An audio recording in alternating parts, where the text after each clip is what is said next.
अस्सलाम वालेकुम everyone and welcome back to my page. अच्छा जी, आज मैं आप लोगों के साथ शेयर कर रही हूँ what I eat in a day. लेकिन इस वीडियो में आप एक ट्विस्ट देखेंगे। आज मैं आपको अपने खाने की कैलोरीज नहीं, सेल्फ केयर की नज़र से दिखाऊंगी, क्योंकि हमारी बॉडी भी डिजर्व करती है केयर, रेस्पेक्ट और प्यार। सुबह का स्टार्ट करती हूँ मैं एक गिलास नींबू पानी के साथ। ये मेरा डिटॉक्स मूवमेंट होता है। फिर हल्का फुल्का कामकाज, बिजी रूटीन में अपने लिए वक्त निकालना भी सेल्फ केयर की होती है।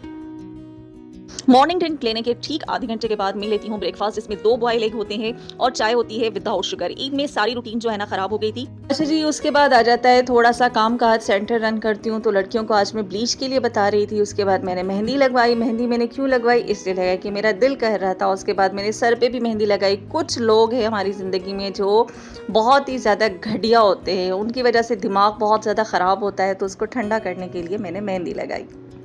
अच्छा जी, जैसे ही मैं सेंटर से फ्री होती हूँ मैं लंच लेती हूँ। मेरा लंच बहुत ही ज़्यादा बैलेंस होता है, कोई तामझाम नहीं, सिंपल घर में जो भी बना होता है मैं खा लेती हूँ।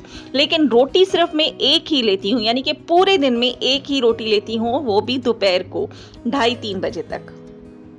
अच्छा जी, शाम की चाय मैं लेती हूँ 6 बजे, ये भी विदाउट शुगर होती है। जून का महीना है, इतनी गर्मी है तो चाय थोड़ा ठंडे पहर में ही अच्छी लगती है। अच्छा जी, ये मैंने मास्क लगाया हुआ है, व्हाइटनिंग मास्क। अगर आप कहेंगे तो मैं आप लोगों के साथ भी शेयर करूँगी। अच्छा जी, ये चाय लेने के तकरीबन 1 डेढ़ घंटे के बाद जी मैं लेती हूँ इसबगोल।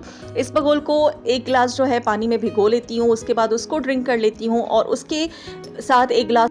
अच्छा जी, अगर बात करें डिनर की, तो डिनर में मैं सिर्फ 1 कप हल्दी का दूध लेती हूँ। इसकी रेसिपी मैंने कल ही आप लोगों के साथ शेयर की थी। आपको मेरा व्लॉग कैसा लगा ज़रूर बताइएगा। Thank you very much. अल्लाह हाफ़िज़।